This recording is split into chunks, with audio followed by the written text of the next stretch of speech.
Para falar a respeito de mercado de soja, de milho também de todos esses parâmetros novos, né, que entraram principalmente a partir da última semana, que mostram um cenário mais complicado para o sistema bancário norte-americano, principalmente para alguns bancos mais novos, e que realmente ressentiram mais com as taxas de juros mais altas nos Estados Unidos. Até as taxas de juros, o volume, né, a força de subida dela pode mudar por conta desta situação. Bom, para falar a respeito destes assuntos, mas que impactam diretamente o mercado de soja, eu converso agora ao vivo pela internet com Cristiano Palavro, ele que é analista da Pátria Agronegócios. Cristiano, está um pouco mais complicado ver um norte em relação aos negócios com soja, por exemplo. Soja, hoje nós temos algumas informações positivas, inclusive até para o mercado norte-americano, mas semana passada também tinha, né? Mas a verdade é que outros elementos acabaram também por fluir o mercado. Como é que você avalia este momento do mercado da soja, com tantos novos atores agora dentro deste momento da oleaginosa? Boa tarde, seja bem-vindo. Muito boa tarde, Fabiano. Obrigado pelo convite novamente para estar aqui com vocês. De fato, Fabiano, nós temos aí um mercado muito direcionado nesse momento pela macroeconomia, pelo mercado financeiro. Nós não estamos tendo tantas mudanças nos fundamentos do próprio mercado da soja.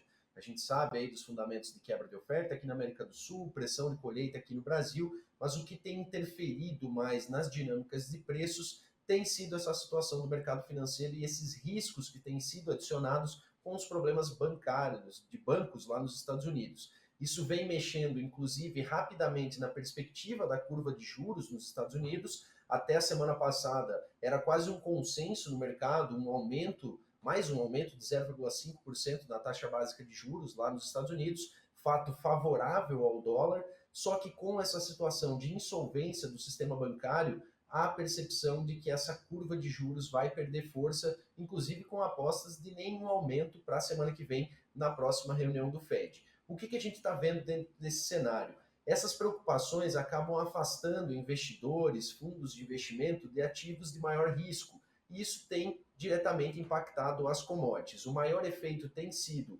sobre o petróleo caiu forte nesses últimos dias, uma queda de 15% no barril, no preço do barril do petróleo WTI, desde que esses problemas começaram, e como o petróleo tem, além da correlação do mercado financeiro, das commodities em geral, o petróleo também é super correlacionado com a soja, com o milho, que são também matérias-primas de biocombustíveis. Isso fez com que o óleo de soja fosse o que sentisse mais essa pressão negativa, o óleo que já vinha impactado também pela queda nos óleos vegetais na Ásia, e isso vem atrapalhando a formação dos preços da soja.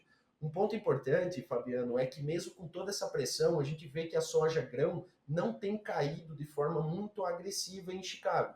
E isso dá sinais aí da força dos fundamentos que, com a quebra da Argentina e do Rio Grande do Sul, ainda deixam os estoques, a oferta e demanda muito ajustada na continuidade desse ano. É claro que os preços do Brasil não dependem só de Chicago, e a gente tem um certo descolamento aí entre o que Chicago está expressando para os preços e o que a gente está vendo na realidade aqui no interior do país. Cristiano, é uma pergunta até bem direta. Se nós olharmos o quadro de oferta e demanda, ainda mais com as últimas atualizações de Conab aqui no Brasil, semana passada, Departamento de Agricultura norte-americano, da Bolsa de Comércio de Rosário, na Argentina, e a Bolsa de Cereais de Buenos Aires, nós temos um quadro de oferta e demanda bem ajustado. E estar bem ajustado é altista ou deveria estar altista para este mercado de soja? Sim, sim, é um fator importante de suporte para o preço. Ele não consegue necessariamente trazer uma alta agressiva, mas ele fez com que, mesmo com a grande colheita no Brasil, a gente não tivesse uma perda de preços nas cotações da soja em Chicago. Então, esse fundamento internacional ele é favorável porque segurou uma das pontas de formação do preço. Como a colheita aqui no Brasil ela está favorável, estamos no meio dessa colheita e com bons resultados, o efeito está sendo mais local, né, nos prêmios, do que um efeito internacional que se refletiria em Chicago. Mas, de fato, Chicago, esse fundamento ajustado, como você colocou, trouxe força para a ponta Chicago mas é como eu falei, não dependemos só de Chicago para a formação dos preços aqui. Logística está complicada, prêmios negativos, como a gente não via desde 2021, por isso que o preço da soja está tão baixo aqui no Brasil, mesmo com esse quadro ajustado de oferta e demanda. E, Cristiano, esse preço baixo tem incomodado demais o produtor. O produtor entra em contato, né, diz que não vai comercializar, já não estava comercializando, não vai comercializar, está bem satisfeito com esses valores, o nosso telespectador aqui no canal do Boi. Mas olha só, nós temos aí algumas questões, né? Primeiro, esses elementos, né, do mercado financeiro que influenciam, a oferta de soja, né, que vem neste cenário. Nós temos o atraso na colheita, que faz com que tenha um atraso também para os embarques, e aí esses navios pagam um maior número de diárias e acaba também por pressionar ou afetar os prêmios pagos por soja aqui no Brasil. Por outro lado, nós estávamos olhando agora, o dólar, por exemplo, vai mantendo uma margem de 5,29, está muito próximo a R$ 5,30. Em termos de comercialização e até de uma abertura de uma janela melhor, pensando nesse comportamento do macro cenário, do macroeconômico, dá para nós pensarmos em que devemos ter, em algum momento breve, uma janela de comercialização para os produtores? Sim, Fabiano. De fato, quando a gente projeta os preços da soja, olhando o que temos de Chicago, prêmios e câmbio futuro, há uma percepção, sim, de melhora dos preços mais à frente. Mas um ponto importante, Fabiano, que tem que ser colocado, primeiro é o fluxo de caixa. Muitos produtores não fizeram a negociação antecipada dos volumes que cobririam aí seu fluxo de caixa pelo menos até maio, onde a gente ainda vai ter muita pressão sobre a colheita, e esses produtores vão ser forçados a colocar esse produto no mercado, independente do preço baixo que esteja. Então, nesses casos de quem vendeu muito pouco antecipado, a situação é um pouco mais complicada. Para quem consegue segurar a soja, o que tem que ser pensado nesse momento? Ok, existem preços, projeções de preços melhores lá na frente? Sim, isso é um fato. Mas quanto vai custar carregar essa soja até julho, até agosto, até setembro ou até o final do ano?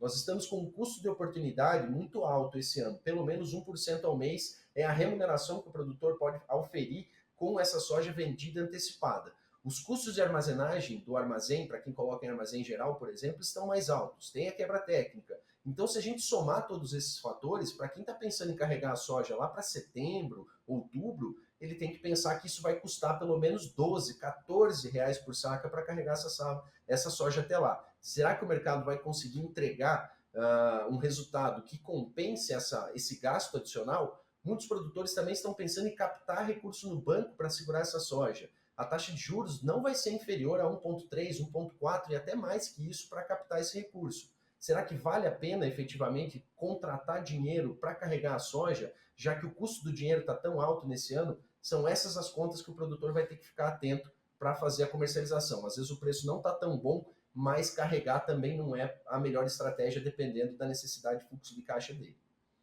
Cristiano, semana passada eu estava no Rio Grande do Sul, estava no Almitoque, nós fizemos os programas, inclusive todos de lá, e eu conversava com alguns produtores gaúchos e alguns deles posicionavam até uma ideia que é meio que emprestada do produtor argentino, que o produtor do Paraná também, de certo modo, faz, mas faz por outros motivos, muito mais por conta do tamanho da sua produção, que está relacionado a segurar soja e mantê-la mesmo como se fosse uma espécie de poupança. Muitos desconfiados também da questão dos valores que vão ser comercializados, também do valor que possa vir a subir. Você acredita que essa é uma tendência que pode, inclusive, trazer algum tipo de prejuízo para o produtor, pensando numa virada de semestre com um volume muito grande ainda de soja para comercializar no Brasil? Excelente ponto, Fabiano. Realmente, como eu falei antes, o que o produtor precisa avaliar nesse carrego dessa soja lá na frente é quanto isso vai custar para ele e quanto. Vamos tirar o custo de armazenagem. Vamos imaginar que ele use a forma mais barata de armazenar esse grão, silo bolsa, enfim, algo nesse sentido que não traga aí um custo de carrego tão alto. Se a gente colocar só a conta do custo de oportunidade, de quanto ele faria de remuneração sobre a venda dessa soja, se ele aplicasse o recurso na atual taxa de juros hoje, num investimento seguro, um título público, uma renda fixa de um grande banco, Então, será que efetivamente vale a pena fazer essa poupança, já que mês após mês ele estaria tendo remuneração sobre esse dinheiro e ele não sabe exatamente qual é o cenário futuro dos preços? Tem que se avaliar também que a gente está na iminência de uma safra americana novamente. Chicago é muito afetado pelo mercado local. A gente não vai ter um crescimento de área, provavelmente, nos Estados Unidos esse ano, mas se a safra der certo, eles vão colocar mais 120 milhões de toneladas no mercado, no momento em que a demanda não está fraca, está atrasada, mas também não terá grandes sobressaltos. Então, a grande questão é pensar no custo do valor do dinheiro e se realmente vale a pena tomar esse risco de ficar com essa soja na mão tanto tempo, pensando aí numa melhora de preços futuros. Mas é claro que como a venda está muito, muito atrasada esse ano, muito produtor vendeu muito pouco, isso vai acontecer. A gente vai ter mais soja brasileira no mercado no segundo semestre, isso é um fato para esse ano e coloca também em risco a precificação que costuma ser melhor no segundo semestre. E agora falando um pouco a respeito desse segundo semestre, porque no segundo semestre nós vamos ter uma ideia um pouco mais profunda, né, sobre o tamanho dessa safra norte-americana. Tem um potencial de safra bom, né, chegando próximo a 122 milhões de toneladas, e isso foi já expresso pelo Departamento de Agricultura norte-americano. Potencial não é produção, né, tem que acontecer muita coisa, e vindo uma safra de 122 milhões de toneladas, isso traz o equilíbrio, né, de oferta e demanda, ou o quadro ainda assim fica ajustado? E aí pensando que o Brasil ainda vai ter um volume considerável de soja para comercializar, Cristiano.